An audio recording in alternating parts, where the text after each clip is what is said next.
Happy Tuesday. Hope y'all are having a great day. And it is another VIP variety showcase where I get to show off and spotlight our clients from Inside Done in a Day. And they get to share structures, they'll share where they came from as far as services or coaching, what their days, weeks, months look like now that they're doing VIP days, and give you tips along the way. And I think, too, in a lot of their stories, you'll probably hear things that are very much aligned or similar to your own experiences, is what we found so far. We've been doing this series for a couple months now, so it's super fun, and you guys have been enjoying it too. So we are here every single Tuesday, same time, 1 Eastern, I do believe, Facebook and YouTube and whatnot. But go ahead and subscribe on YouTube if you're watching it there, or follow us on Facebook. You'll get notified when our next ones are, so that you don't have to keep up with it. We'll just make it easy for you. We're here for the systems, obviously, with what our business is. So today's guest is super awesome. Her name is Suze, and she is in a really, I would say, unique industry for our program. And so I wanted to bring her on because, again, it's about showcasing different industries, showcasing different skills, how people position themselves, and how VIP days can expand to, again, different areas that you may not even think about or see as an option for VIP days, which is always my favorite. I love the shock and awe. So with that being said, Miss Suze is coming on up. Yay! Hello. Thanks so much for having me. Yes. So I want to have you tell the good people of the internet a little bit about you and your business. Awesome. My name is Suze. I'm the founder of the Rockstar Advocate. I'm a growth mindset and productivity coach for music industry professionals on all levels, all different types of background, genres. I've been in the music industry about 20 years. And in that time, I went and got my master's in psychology, and also I'm just finishing up my master's in social work. So the goal here is to become more of a counselor and mental health professional in the music industry. But growth mindset is really where it begins, and making sure that you can get rid of that perfection paralysis. So I started the Rockstar Advocate just about 7.5 years ago and went full-time in 6 months and never looked back. So here I am. That is amazing. You know, we have a similar-ish. I'm 6.5 years in business, so similar-ish time that we started and whatnot. And I love too that again, you're in a really interesting space. And so I know we'll get into it a little bit on when we talk about why VIP days and how you switched and like what made you realize that VIP days could work for you. But before we get into that, let's start at the beginning. Let's talk about what your business looked like before VIP days, how you were working with clients, maybe different offers that you tried, who you served, and then we'll kind of get to the big kahuna on the VIP day switch. Yeah, so when I started, I was very similar to a lot of my clients with the scarcity mindset. Being in the music industry so much longer than being and understanding what entrepreneurism is, it was kind of drilled into my head, as it is with most people in this industry, that there's no money in this, that you have to be, you have to hurt in order to be successful, that you have to suffer for your success. And so when everything kept going wrong and kept being really difficult, I just kept saying, it must be working. It'll click at some point, because this is what I've been told my entire tenure in the industry. And so I'd say about 3 years into it, it really just got to be exhausting. I hit burnout. I do have chronic Lyme disease. It was like, I can't keep doing this. And actually, I got Lyme disease right before I started this company. I had former companies that really went nowhere. And I finally hired a coach who was able to teach me about working smarter, not harder. And in those first 3 years, I was still doing this full time, which was great. But I still was using those hard to rid yourself scarcity mindset habits of pushing and pushing and pushing. And so I would take any client that came across my desk. They need a lower price. I was like, sure, I'm being competitive. That's great. I'll do whatever you need. Oh, it's not on my service list. Let me add another page to my service list. Now I do offer it. Cool. Just taking whatever I could get. And a couple of mutual friends of ours, such as Jamie Jensen, we went out to dinner once, about 5 years ago. And I was telling her about this horrible client I had, and she said, "Oh my God, break up with them." And I couldn't. And she literally like sat there while I emailed them, and she was like, "Email them right now. You're terminating this client." And I've never had a bad client since. And so it was through Jamie that she told me about VIP days. I didn't jump right in, but that was the beginning of no more scarcity mindset, raising my prices, being pickier about who I work with. And I've just been blessed to work with amazing clients ever since. Yeah, I love that and can relate in a lot of ways because sometimes it takes other people to see what is that you see, but at the same time, there is that fear mindset that you talk about, and not knowing if you're going to be able to replace that person right away, or what does that look, when it's tied to your finances, you make different decisions, and you kind of adjust your boundaries and expectations sometimes. And so I love that you shared the story about Jamie. I could totally see her doing that, and whatnot, and just be like, nope, it's ending today. Today is the day, and whatnot, lovingly. But Yeah. Yes. I think that it's one of those moments, it sounds like one of those pivots that was like, okay, from this moment on, I'm not going to tolerate this anymore. And so what are the things that I need to put in place in order to like protect my energy, protect my space?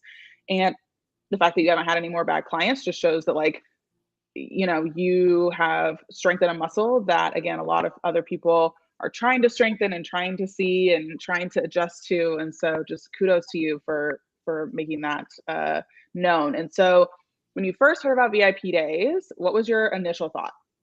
Yeah, it was Jamie had told me a little bit about you and about VIP days, and I said, Yeah. "Jamie, you're so cute, but this is the music industry, and like that's not going to fly."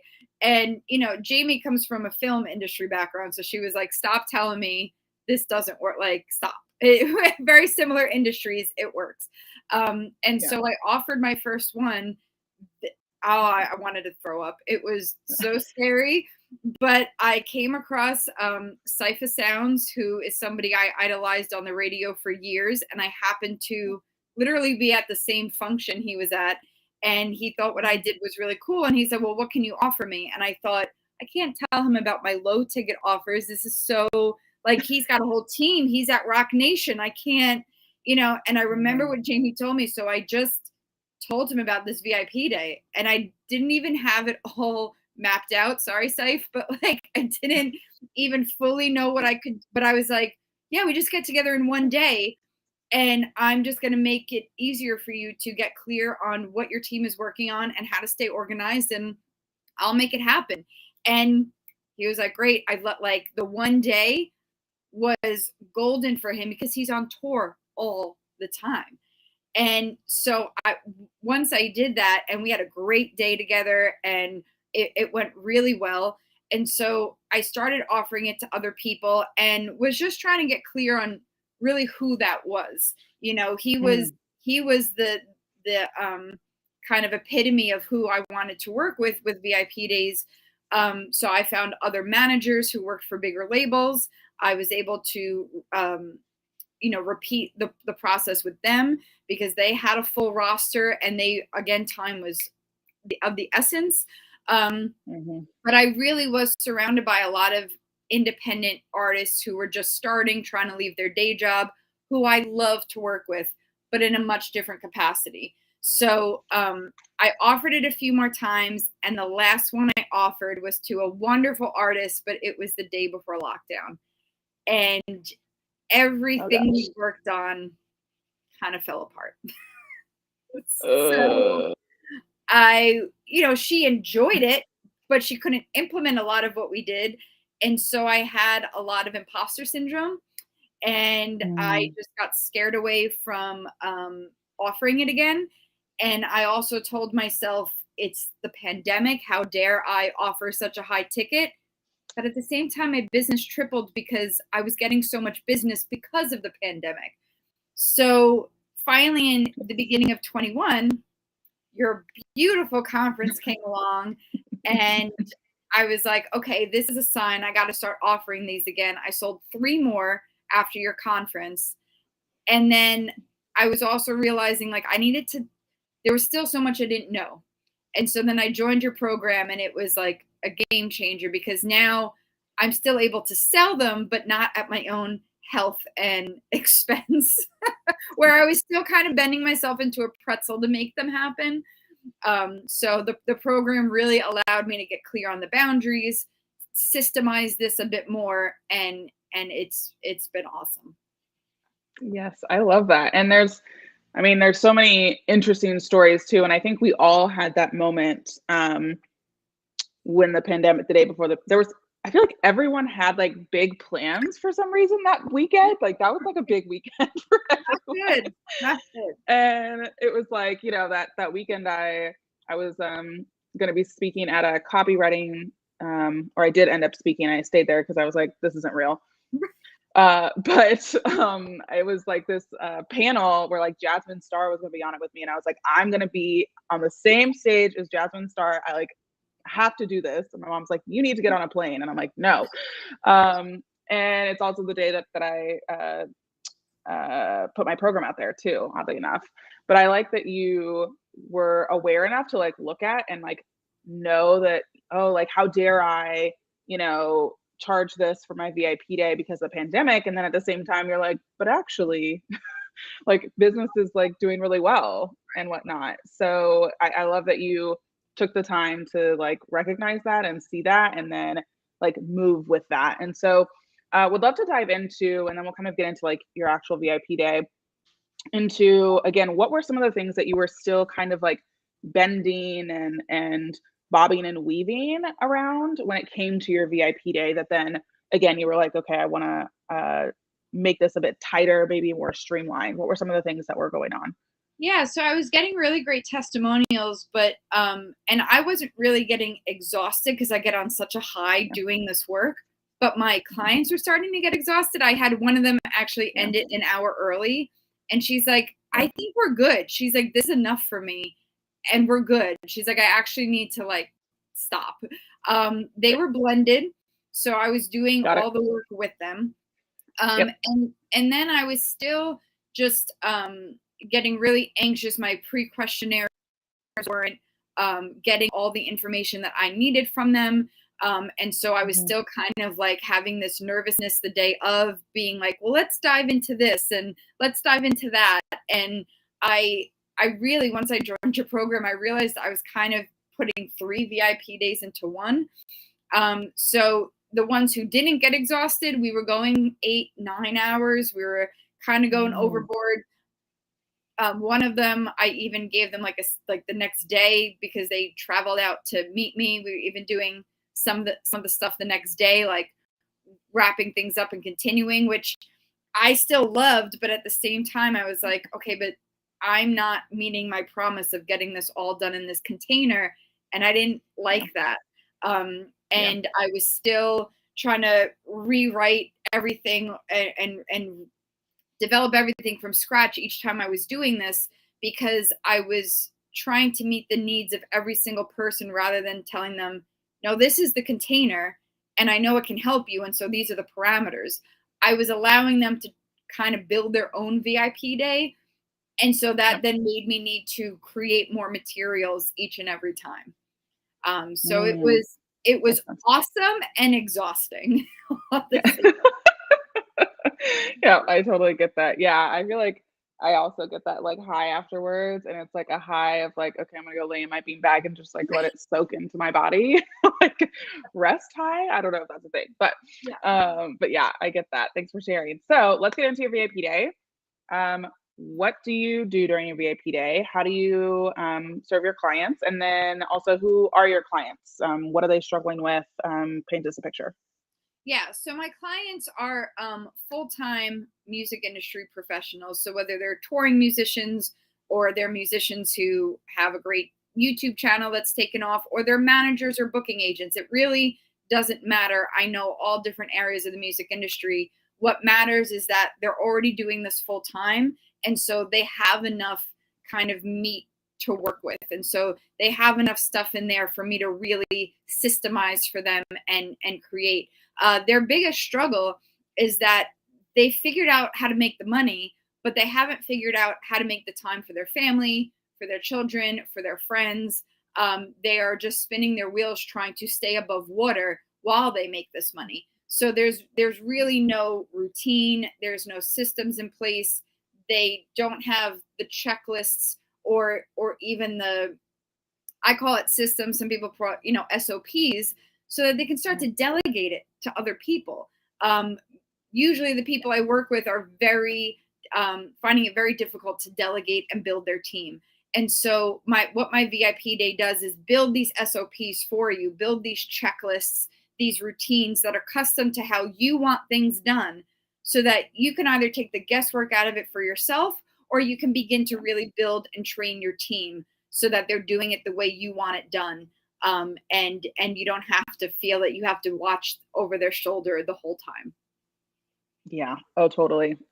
You know me, my systems. I'm here for it. So, and I can only imagine the mess of the music industry and just how many pieces there are to what is going on behind the scenes of like the music industry. So, and not that, other industries aren't, they don't have as many pieces, but I just like, yeah, I just know, again, with any like sort of performances and like there's so many details, and like it's not a, when you're in a business where it's like, okay, I sit at my laptop and I do stuff, that's like one thing. But when you're traveling or touring and you're in different environments, different Wi-Fi's, different like that's like a whole other beast of 100%.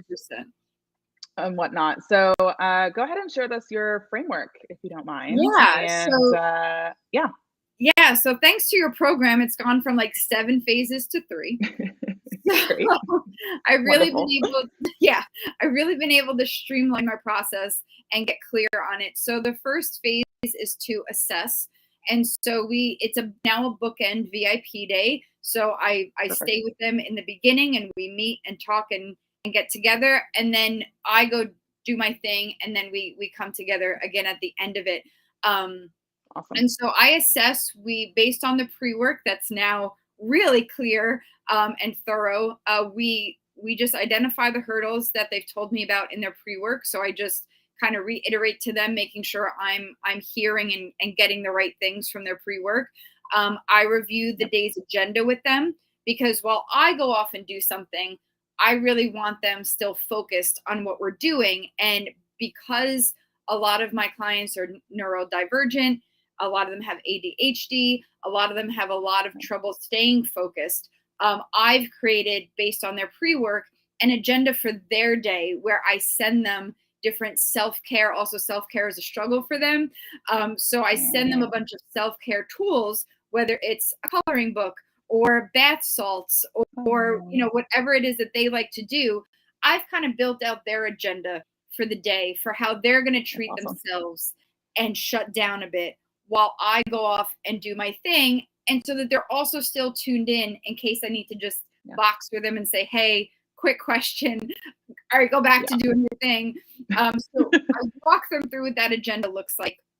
And then I set the expectations for the 3 to 4 systems that we're going to create, be it how to manage their inbox, how to manage their daily social media posts and their fan engagement, and, whatever it might be. So based on their pre-work, I choose the 3 or 4 best systems that are really going to simplify and streamline their day-to-day and their team.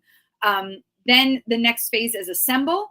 So while they're off enjoying their day of self-care, I'm assembling the SOPs and getting all the customized checklists together, going through their pre-work in a deeper way and learning, okay, they're falling into this bad habit. Here's how we're going to not only build a better habit, but build a system in place for them to sustain that habit. And then the last phase is actualize, where I bring them back on and we debrief their time that they had, what worked, what felt good, what felt a little uncomfortable as they practice self-care, and then how they can work that self-care in a more streamlined way into their daily practice using the SOPs that I've created so that everything's working hand in hand. Your systems are streamlined, and now you have time for self-care, and here's how that can work together. So that's our new day together. Yeah, that's awesome. The AAA framework, I like it. You know, all about the not alliterations. What are they called? Yeah, I think that's Not alliteration. acronym. Is it alliteration? Yeah. Yeah. Yeah. I love Perfect. I love when things can be the same letter. It keeps it easy mnemonic device. I know. I think that's our systems like Definitely. slight OCD that we all have as systems people, I think. But so then with that and whatnot, how do you market these VIP days? Is this something you mentioned, obviously, that you had met your first VIP day in person at an event? So share with us kind of where your people are, how you market, how you sell, what that looks like. Yeah, so I'm really excited that things are starting to open back up. I've got a couple of conferences lined up, and those are always great ways. It's how I've met all my previous VIP clients through conferences. And mainly I have found going the referral systems route simply because I haven't let go of my other services. I do have a group container for newbies and for people who are maybe wanting to leave their day job, maybe just wanting to release their first album or get just get used to being in the music industry and getting rid of that scarcity mindset. And I do work one-on-one with other artists who might kind of be in that mid-range, but we don't really get to dive deep.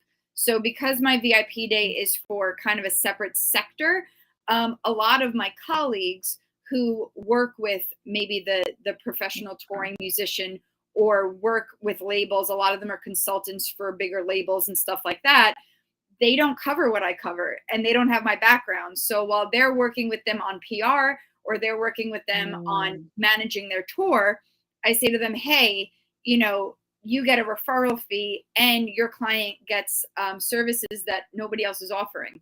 So referral fees referrals, I should say, have been the best way for me to go.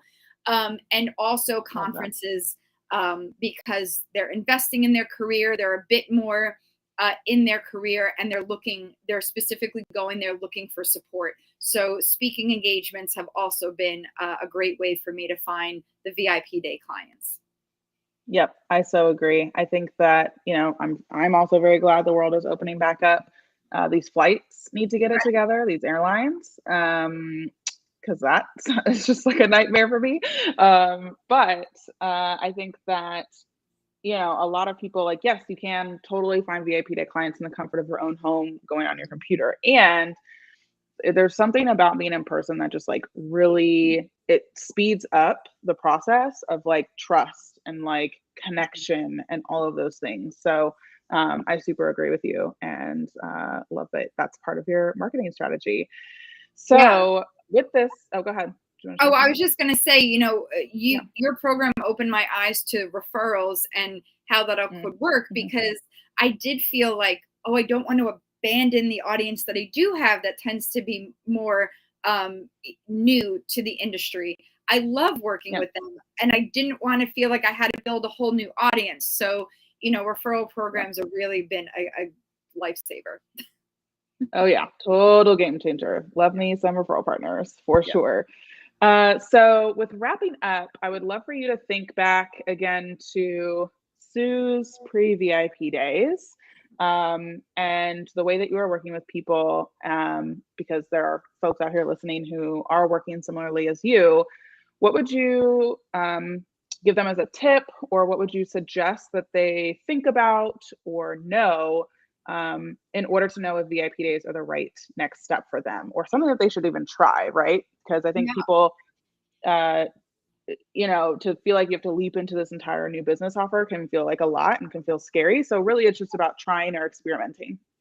Yeah, I really think, for me, I think because of where I came from in the industry that I'm in, I think for other people who feel like, oh, my audience would never pay for that, or that's such a high jump ticket price wise, or that they'll feel that I've abandoned them in some way.